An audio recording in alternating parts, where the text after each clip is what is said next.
Welcome to the BEASTwriter family where social media engagement is encouraged. I am your host, Ryan Sakamoto, and today we are going to be breaking down and making sense of the Carolina Panthers' current state of the franchise. All right, so let's go ahead and get started. So, what we're going to talk about is obviously what the Panthers should do in upcoming free agency and then how that's going to affect their draft plans in 2021. Now, before I go ahead and get started, I just want to give a shout out to 704 Bound Charlotte. Thank you for supporting me over the course of this podcast. I know that you've been down since day one. Follow me on Twitter. Also, follow me on YouTube. And this podcast is dedicated to you. Obviously, I have other Panthers fans on here, like Panthers Prowler and a few other ones. So the love that I get from Panthers fans has been nothing but awesome. And I hope I can continue providing the value and analysis that you guys all have come to love. All right, so let's go ahead and keep pounding as we break down this podcast brick by brick as it pertains to your Carolina Panthers. Now, for those who have yet to subscribe to my channel, be sure to do that. I'm looking at my analytics and I'm noticing 73% of you are still liking all my stuff, still watching all my videos, but have yet to subscribe to my channel. So please do me a solid if you have a YouTube account and hit the subscribe button in the lower right-hand corner of your screen as you stay up to date on all things Beast in real time. Also, a special shout out to those who continue to support me and already subscribe to my channel. Just be sure to flip on and turn on the bell notifications so you get notified when I go live or when I upload content. I'll be going live at 2:30 starting today. We are introducing a new weekly segment called Tang Thursdays, and that's my man Mike Tang as we discuss all things NFL. That should be a lot of fun. So stay tuned for that. That'll be in 2.5 hours. And yeah, I'm really excited for that. But let's go ahead and talk about this podcast and we will break it down brick by brick. All right. So let me just pull it up here. And I love these tickers here. You see that little ticker here? Yeah, it's pretty cool, right? So I am actually pulling up right now Gregg Rosenthal of NFL.com's top 101 free agents, where he listed Brandon Scherff number 11 overall. And this is what he had to say about Brandon Scherff. And I'm going to talk about why I think Brandon Scherff would be somewhat of a nice fit in Carolina. All right, so this is what Gregg Rosenthal said, and I quote, Scherff is elite in all aspects of guard play. The four-time Pro Bowler would be ranked in the top 5 here, if not for the 16 games he missed over the last 3 seasons before turning 30. All right, so that's great by Gregg Rosenthal. Basically, he's saying that you're getting a top 10 offensive guard, a Pro Bowl guard. However, at the same time, it comes with buyer's remorse, and I'm going to talk about the red flags and that injury history a little bit later on in this podcast. But as I like to break down all my podcasts into 3 parameters, the first one is who are the players or the coaches involved?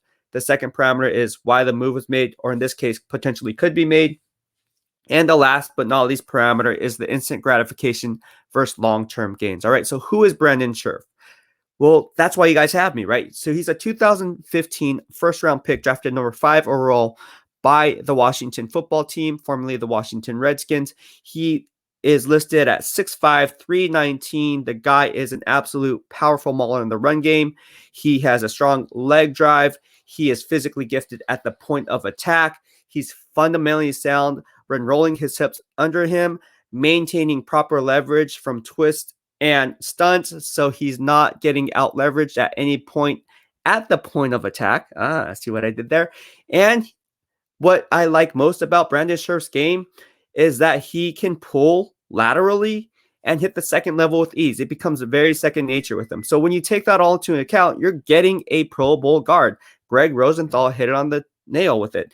And you want to take it a step further. Well, there's a reason why Brandon Scherff was named a first-team All-Pro in 2020. That's right. He was just named a first-team All-Pro. And playing in Washington on a franchise tag, because it's the team tagged him. For those who don't know, they slapped a non-exclusive franchise tag. He was playing on a contract that was obviously up there in scale, which I'll get into a little bit later. But yeah, you're getting a Pro Bowl All-Pro guard. when healthy. He does come with red flags. So let me just pull it up on the ticker here and we'll talk about those red flags. So in 2018, his season abruptly ended due to a torn pec muscle, ending the season in week 9, and then following that up in 2020 by having a sprained MCL. So the guy is somewhat damaged goods and somewhat buyer beware. That's something that I spoke about earlier in this podcast, and that's something you have to take into account if you're GM Scott Fitterer. Now, with that being said, again, I spoke about what he's going to command on the open market, right? So what's his market value, right? Because we talk about the red flags, but every player has red flags. And yes, he has a history of injuries, right? So that will be his red flags. But when healthy, just like last year, he has proven to be the best at his position at right guard. And let's peel back another layer of the onion to really get to the core. If the Panthers were to make a play for him, because he does add a certain dynamic to that offensive line. And obviously with the loss of Tre Turner last year, that left a gaping hole on the interior. Now you want to look at it financially from GM Scott Fitterer's position. Well, the team is about $29.6 million head above water as it pertains to the salary cap. Good news. So you're looking at it, if you're GM Scott Fitterer, and saying, hey, look, man, okay, so we have $29.6 million in play money.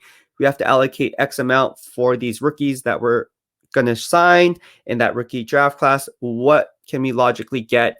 And which direction should we go in? Because we also have some in-house free agents that we also need to resign. Should we go that route? This is a question that GM Scott Fitterer is sitting down right now with this pro player personnel department and trying to decipher exactly what direction they want to go in. This is why I think Brandon Scherff should be in play for the Carolina Panthers. Okay. So I already talked about how he was given the franchise tag, $15 million, and now he's due for a big front-loaded money, right? We already discussed this. Well, let's look at the top 5 right guards and that type of money, right? So you have Brandon Brooks, who's making $15 million a year. $14 million a year. Then you have Dallas Cowboys' Zach Martin, making how much? $14 million a year. There is a little gap in between the top 3 scale pay as it pertains to the right guard position or the offensive guard position. And right here, you have Kevin Zeitler from the New York Giants making $12 million a year. And then after that, you have, of course, Tre Turner, who's making $11.2 million with the Los Angeles Chargers. That's the top 5 offensive guard pay scale. Okay, so who's setting the bar? Obviously, Brandon Scherff, because he's better than Brandon Brooks. He's definitely better than Zach Martin, not by much, but he is, especially at right guard. And then you talk about Tre Turner and Kevin Zeitler. Well, Brandon Scherff's way better player all around. It's not even a question. Now, of course, that's right guard money. I mean, you talk about the left side of the formation, and then we can talk about Quentin Nelson from Indianapolis Colts, who I believe is one of the best guards in all of football. Then you have Joel Bitonio from Cleveland Browns, 2 guys who I voted for the Pro Football Writers Association. If you guys don't know, I have year-end voting rights, but that's for a different story. Looking at it for what it's worth on the right side of the offensive line, apples to apples comparison from a real estate perspective, we talk about comparables. That's the comparable money that you would be looking at, especially at the interior offensive line position, offensive guard. And that's why I believe that Brandon Scherff is definitely worth the money. So the question is, why do the Panthers make sense, right? So let me just pull it up on the ticker here. Why do the Panthers make sense? Well, like I just pointed out, they traded Tre Turner to Los Angeles Chargers for, I believe, Russell Okung, if I'm not mistaken. And in return, lost some interior depth there. And that was one of the surprise moves. So they went ahead and made that deal. Obviously, we all know how that turned out. The Carolina Panthers need help at offensive line. You're not going to find that in the upcoming draft. You're not. There is no player at number 8, which the Carolina Panthers pick at, that is worthy of that selection. They're definitely going to go defense, and I'll get into that a little bit later. But at number 8, there's no one in that draft that's worthy of a first-round grade on the interior, in my honest opinion, and at least in the top 10. So when you take that into account, okay, so logically we have $29.6 million. We're going to need to solidify that offensive line. Price is what you pay, value is what you get. The great Warren Buffett has said that time and time and time again. If you don't know who he is, look him up. One of the best investors, arguably the most influential investor the world has ever seen. That's what you're getting with Brandon Scherff. You're going to have to pay a pretty penny in order to obtain his services. Do I think it's worth it? Absolutely, because despite the red flags, as we just saw in 2020, he was the best guard in all of football, arguably, right? 2020 first team All-Pro. Not a Pro Bowl player. You're getting an All-Pro talent. Now, with anything, it's going to come risk versus reward. So you're going to have to weigh those cons and pros. But at the end of the day, if I'm looking at it, I think Brandon Scherff is a safe play. He also brings a nasty demeanor to the offense side of the football. And that's something that I haven't seen from the Carolina Panthers offensive line in quite some time. So to me, Brandon Scherff would be a smart play. Obviously, he's going to command a lot of money. He just got $15 million in his last year because he was franchise tagged. Look for him to kind of reset that market. But that at the end of the day, he's definitely worth it in my opinion. So now let's talk about what it would financially be if he were to sign with the Carolina Panthers, theoretically, right? So let's say he goes on, he gets that top 5 offensive guard money, whatever. He resets the market there on the right side, whatever the case may be. Okay, cool story, bro. That allows the Carolina Panthers to then roll over and refocus and readjust their draft plans accordingly. Because like I said, they weren't going to go offensive linemen anyways in the draft, but at some point they would have to address that, whether it's on day 2 or day 3. At pick number 8, where they're currently slotted to take, I believe that the smart play here would be to go defense. And people are talking about why. I can just see the arguments now. Like, why are, okay, so that's cool. Yeah, of course, we're going to go defense, or maybe not, of course, because, whatever. Some people are probably arguing right now, like, oh, man, we should have just stayed in-house and re-signed Curtis Samuel instead of going after Brandon Scherff. Okay, I get it. He may be cheaper, but let's look at it from GM Scott Fitterer's perspective and what he actually might do realistically. If you're GM Scott Fitterer, would you rather re-sign a young guy like Curtis Samuel, who's awesome? I mean, technically he's the future, right? He's so young. Would you rather re-sign Curtis Samuel than get a guy like Brandon Scherff, who's a little bit more money? And a lot doesn't make a difference. Whatever that money contract is, okay, Brandon Scherff's more money. Okay, cool. But who would you rather have? Because let me tell you something about Curtis Samuel. There's a logjam there. Robbie Anderson is still there. They still have wide receiver 1, DJ Moore, still there. So Curtis Samuel logically would be the number 3 wide receiver on that depth chart. Wouldn't you rather have an offensive lineman, an all-pro offensive lineman, interior offensive lineman, who is the best at his position, rather than rolling with a number 3 wide receiver and then losing out on this player and then having to reach for need, diminishing the value of the pick on day 2 or day 3 because there's not good guards in this class? There's good wide receivers in this class. We all know that. But how about the guard position? That's where draft flexibility comes into play, and that's why I believe it's going to set a domino effect if the Carolina Panthers go ahead and roll with Brandon Scherff in free agency, if they can then refocus their attention on the defensive side of the football and address the defensive side. Now let's go ahead and talk about the defense. If you watched my earlier podcast, right? If you watched my earlier podcast, you would know that I have the team currently slated to take Micah Parsons at number 8. Why? Because they have a need at linebacker. That goes without saying. And for those who are saying that, oh, well, we have Jeremy Chin, absolutely. That's what I pointed in my podcast. He's currently playing the Sam linebacker position. If you were to draft Micah Parsons, he would have no choice but to play the Mike. Now, in my opinion, based on that podcast, you can watch that earlier. I'll include that podcast in the description below. So, again, you guys can tie in earlier podcasts that I have put up and how it relates to this one. But I talked about, I'm not going to go too much in detail because it's like beating a dead horse, but basically he is not an ideal for a Mike linebacker position. Good news for Carolina Panthers fans. Why? Well, because the team just released Tre Boston, who was the starting free safety. If you remember, Jeremy Chin was also playing free safety at times. So he's playing Sam, he's playing free safety, he can play the slot, he can play boundary. He's a very versatile chess piece, right? You can do a lot of things with him.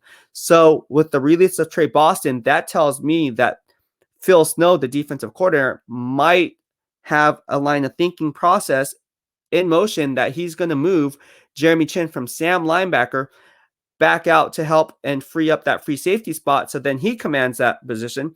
That leaves a gaping hole at Sam linebacker, and that's where Micah Parsons can fit in, his more natural position at number 8. See how you connect the dots there? Makes sense?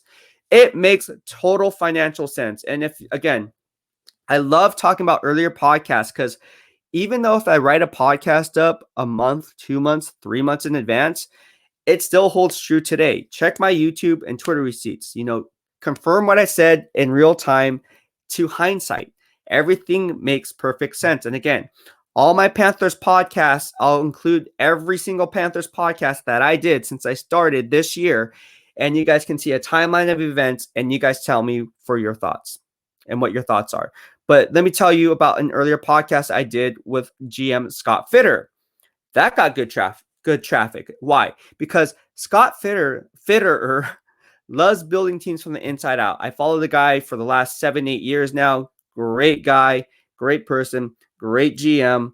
You guys got a good one. And he loves building teams from the inside out, which is why I pointed out Brandon Scherff on the offensive line and then rolling to the defensive front 7 and getting a guy like Micah Parsons. That's how he likes to build his teams.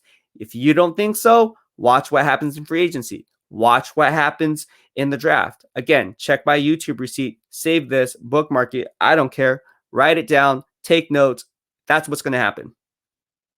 That is exactly the type of play that GM Scott Fitterer is going to make because he knows games are won down in the trenches. And although he was there with the Legion of Boom, and yes, I would be quick to point out that I wouldn't be surprised if he rolled not Micah Parsons. Okay, you don't want to take Micah Parsons? Cool. My man, cornerback Patrick Surtain Jr., the legacy, would be a smart play at boundary cornerback in my quarterback 1. Again, if you watch my earlier podcast on Patrick Surtain, again, I can see the Panthers, as I stated earlier, they will go defense at number 8 because you get a guy like Micah Parsons or a guy like Patrick Surtain, who in my opinion is the most fundamentally sound, polished cornerback coming out of this draft since Ahmed Plummer back in 2000 out of the Ohio State University, drafted number 24 by the San Francisco 49ers. How do I remember this? I don't know. Getting back to the Carolina Panthers, though, you want to take it a step further in how much knowledge I know. I believe in that same draft class, if I'm not mistaken, 2000, I believe the Panthers got Rashard Anderson. I believe his name was Rashard Anderson from a small school kid. He's a small school kid. They got Rashard Anderson. They loved his intangibles, his height, weight, speed.